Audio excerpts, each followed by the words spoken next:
First, I'd like to thank all of you, both our friends sa traditional media and the new media, social media. I am just glad to see most familiar faces here today.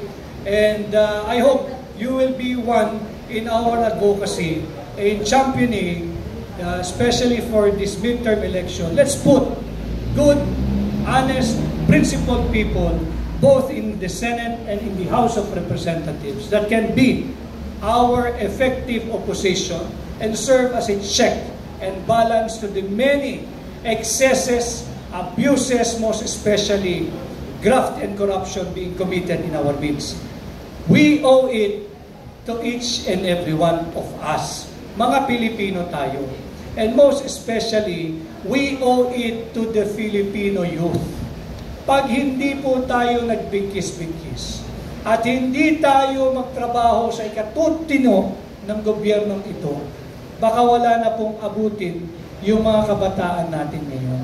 Let's do this for them. Tayo siguro, God willing, biyaan tayo ng Panginoon, huwag lang tayo magkakasakit, hanggang dulo, medyo maayos na tayong lahat. Nakakakain naman tayo ng 3 beses isang araw. But that is so selfish kind of thinking kung hanggang doon lang tayo. Tingnan natin yung mga kabataan. Mga kawawa itong mga ito.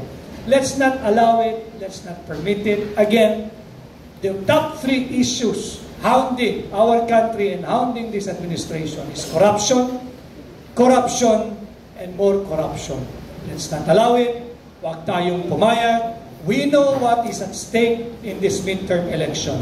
If we will allow them, they will continue what they're doing for the next 3 years with impunity. Wala nang hiya-hiyayan. And worse, we will witness, God forbid, not in our lifetime sana, the transitioning of the form of government from presidential to parliamentary, and in the long term, we will never see the end of them. Ang kanilang layunin is to keep themselves in power in perpetuity.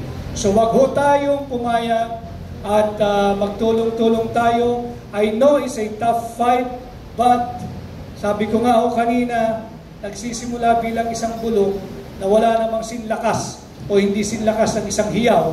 Subalit, yung bulong na yan, para pong yan, nakakapuwing yan. Sapagkat yung bulong na yan can call attention, can call you to regain your focus and bring you back to your center. Yun lamang po, maraming salamat. And again, mabuhay ang Pilipinas, mabuhay ang bawat Pilipino.